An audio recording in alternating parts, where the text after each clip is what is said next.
Ladies and gentlemen, welcome back to another video by yours truly. Yep, we didn't went back to the fade. I do it from time to time. I get tired of the curls and all that good stuff. But aside from that, we're going to be talking about Sparkle. They've revealed her kit. You guys know anytime they do this, I always go over it and give you my thoughts, and I will elaborate a little bit more on things so that you have a better insight with regards to how these characters work. We're going to cut the chit chat to a bare minimum in this video and just get right into it.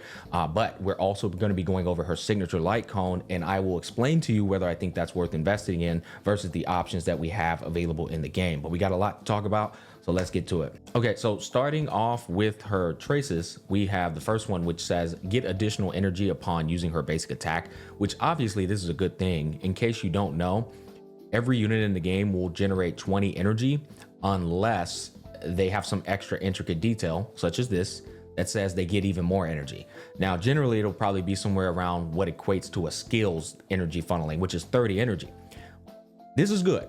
But the problem with Sparkle is her skill is everything. Like, you pretty much want to spam the hell out of her skill because of the action advancement and the crit damage boost given to your DPSs. So I can't really see this being that valuable unless you're rocking something like Memories of the Past and giving her a ridiculous amount of energy, which I don't think it's necessary to use Memory of Past on Sparkle.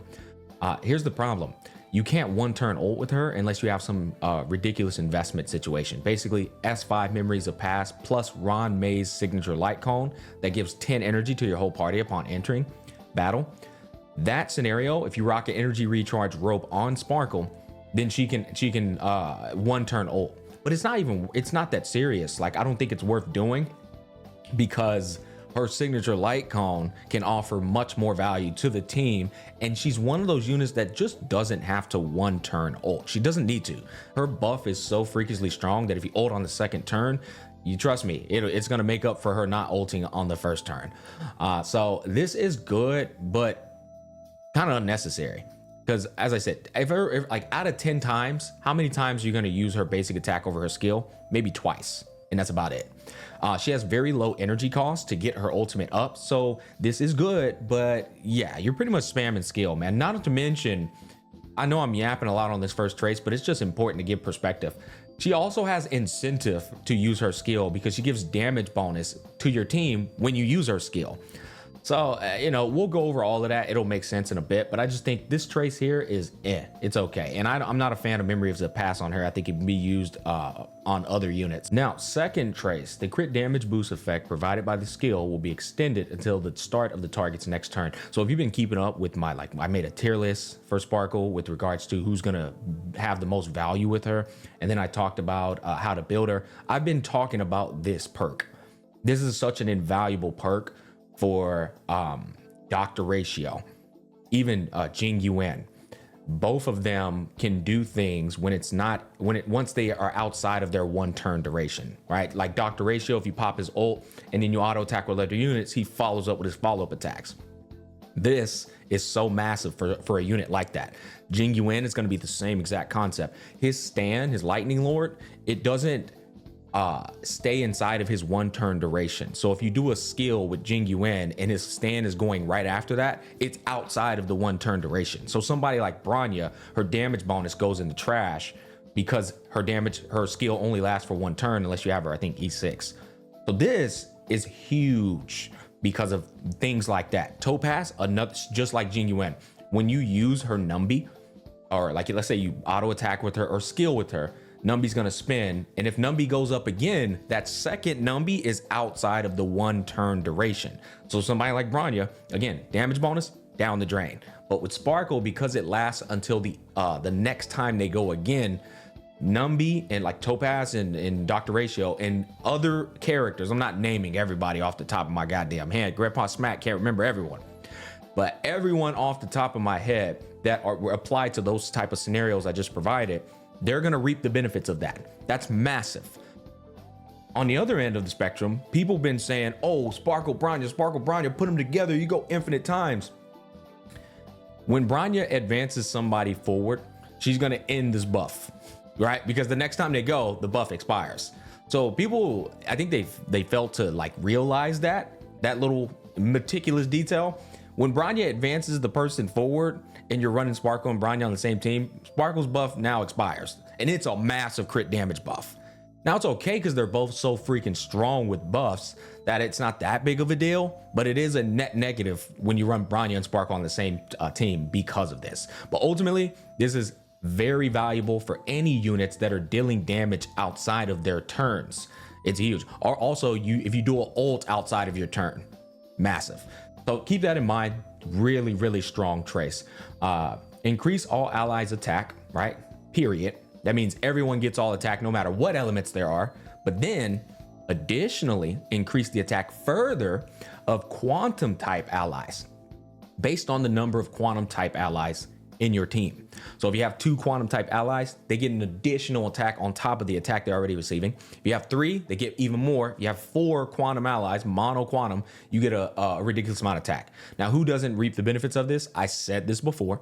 Fu Xuan. Fu Xuan does not do nothing with attack does anything for Fu Xuan. She's full-blown HP scale with everything she does, even her damage. So this is useless for Fu Xuan, but it's still okay because Hanabi Sparkle buffs Fu Xuan in many other ways. This is just one of the ways that Fu Xuan doesn't reap the benefit, and it's fine because Hanabi makes the team strong as hell. So this is a massive damage bonus for that's all the quantum characters apart from Fu Xuan.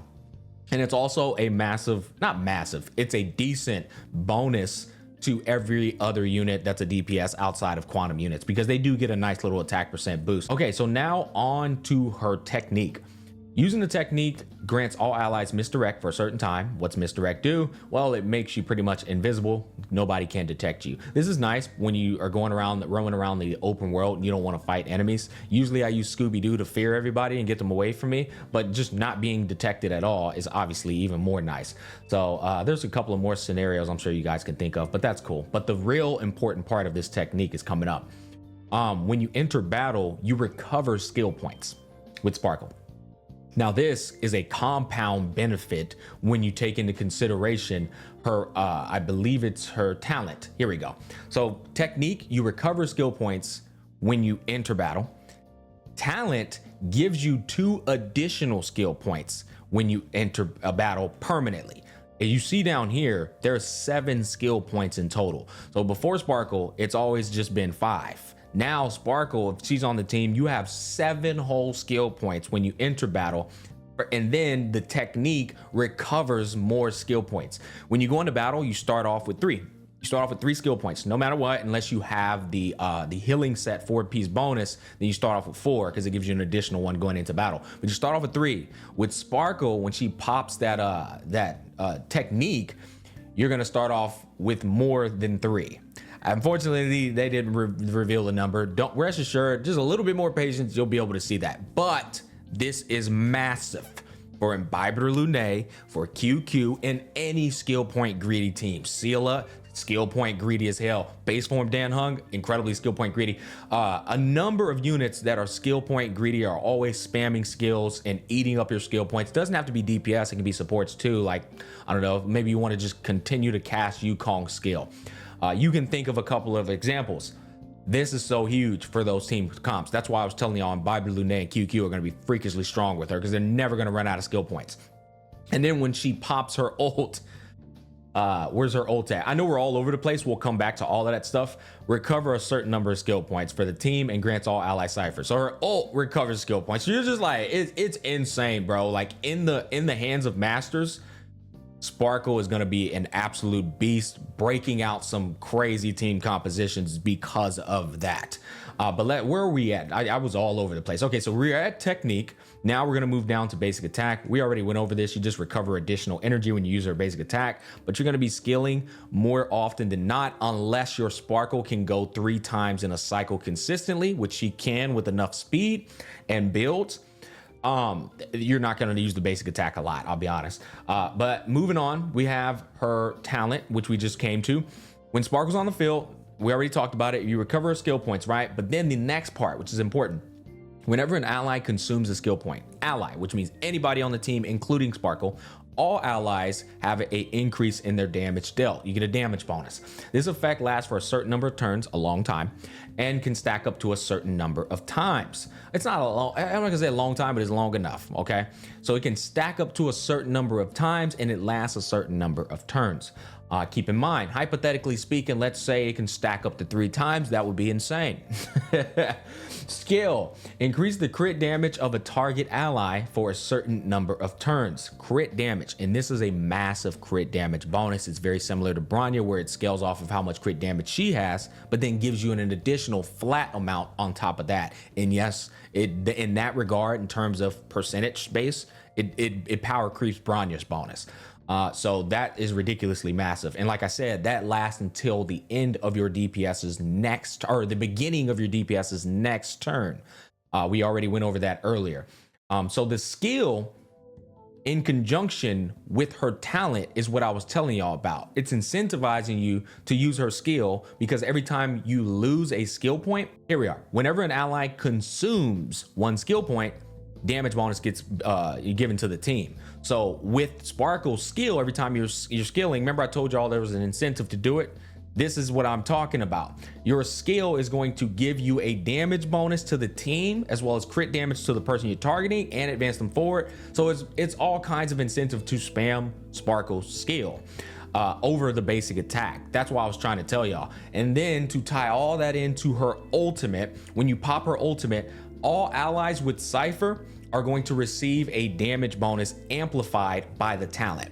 I know that sounds confusing. It will make sense. Let's just read it. Recovers a certain number of skill points for the team and grants all allies Cypher. Right? So you pop her ult, recovers skill points, and then every ally on the team receives this thing called Cypher. For allies with Cypher, each stack of the damage boost effect provided by Sparkle's talent is additionally increased by a certain percentage, lasting for a certain number of turns. I get it. They haven't revealed all this stuff. It gets annoying when they do that. That's in case they want to make any last minute changes. But just know this, her talent gives you a damage bonus every time you consume a skill. Hypothetically speaking, it stacks up to 3 times. The ult is going to take that damage bonus and make it a bigger damage bonus, stacking up to 3 times. That's pretty much how that works. Hypothetically speaking, let's say the team gets anywhere from, I don't know, 40 to 50% damage bonus, the whole entire team. That would be nice, especially considering she gives a flat attack percent bonus to the team, period, and even more if it's a mono quantum team. And then that 1 DPS is getting a crit damage boost from her skill. So you can see there's a lot of buffs flying around.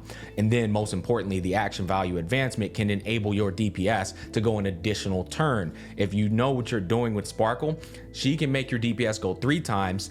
And if you really know what you're doing, she's gonna be able to make them go 4 times. But that is very hard to do. 4 times with Sparkle is gonna be incredibly hard to do. You have to have a lot of speed, and you have to tune your team correctly, which I'll be playing around with that and trying to get some guides out when I can.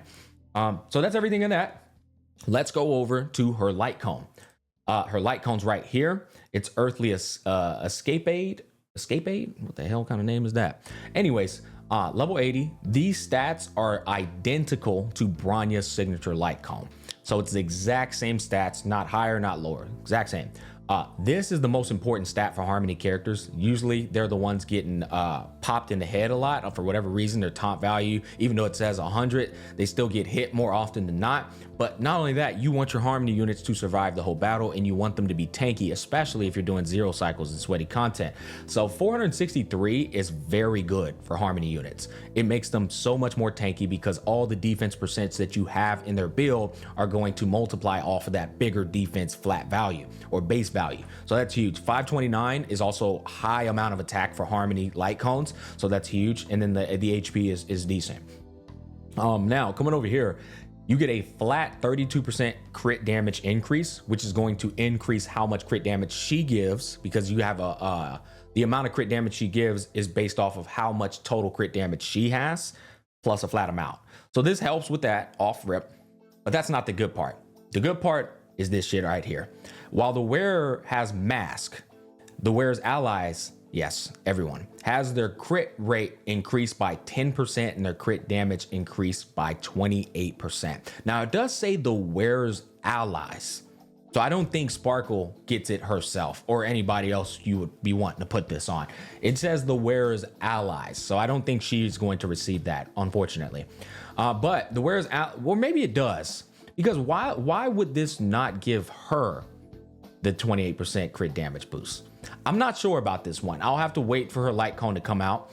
If it doesn't give it to her, it's not that big of a deal. It's okay. This is already a ridiculous buff given to allies. Like, that's insane. The whole team, 40 crit value. That's insane.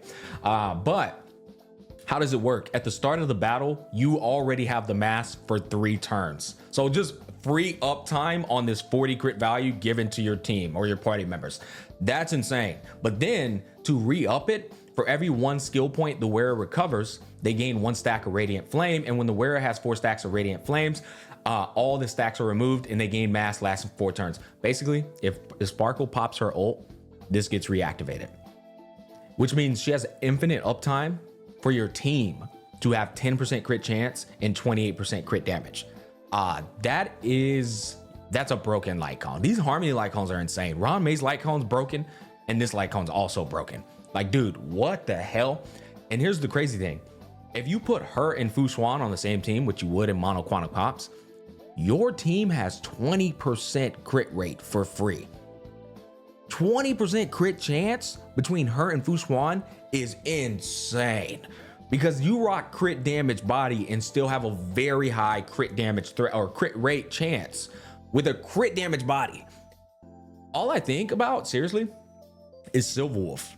I think Crit Wolf has more chance than ever to really do some damage. I think Silver Wolf is gonna really pop off with Sparkle on these Mono Quantum teams, because she gets the damage bonus from Sparkle, she gets the attack percent from Sparkle, and then she gets the crit chance because she has no crit in her build. So she gets all her weaknesses fulfilled from being a supportive infrastructure that doesn't receive any bonuses. That gets fixed with Sparkle and Fu Xuan combined, and then you just have somebody like Scylla or QQ or whoever. Brother, holy hell. This is one of the most crazy light cones I've seen with regards to just value outside of the character. So I think this is worth picking up if you can afford it. But if you don't have the resources to afford it, I recommend putting on her a Dance light cone. Unless you're running her next to Ting Yun, you can decide who's going to be rocking Dance and who's going to be rocking I guess Memories of the Past. That's an option. Another option is obviously Rendezvous if you're doing the Mono Quantum compositions. And honestly, Sparkle's one of those people that doesn't have a lot of good light cones. It's like you either get her signature, or you put Dance on her, or you put Bronya's signature light cone on her. Bronya's signature light cone is also going to be a solid option for Sparkle. You can use Bronya's light cone on her. But outside of those 3, everything else is mid. Even Memories of Past, in my personal opinion. I'm telling you, it's overkill with regeneration. Unless you're taking damage, then you can somehow kind of get an extra turn out of it. But I think her signature light cone, Dance, and Bronya's light cone are like the only real good options. People are always going to try to sell y'all on the Battle Pass light cone. Bro, the Battle Pass with light cone is okay. All right. I will die on that hill, bro. That shit is incredibly mid, especially considering it's paid. So that's my thought process. I think you oh, whoa, I forgot about this. Oh, snap. Hold on. I forgot about this. Nice. Yeah. Again, Mono Quantum teams, I would rock this, or just her and another, quantum character like Scylla or QQ or Shu Yi. You can use this as well. This is another option. I almost forgot about this. Planetary Rendezvous, which I did mention it, is another option. But other than that, yeah, this is okay. And this is okay. These are not terrible light cones. They're also not God tier 4-star light cones either though, but they are decent. All right, that's all my thoughts on this. If you can afford a light cone, I definitely recommend getting it. But if you have Dance, Planetary Rendezvous, or Bronya's signature, those are great options that don't require you to spend that extra money or resources that you just don't have. Peace, love, and happiness. Comment down below. Let me know your thoughts, and I'll catch you guys on the flip side.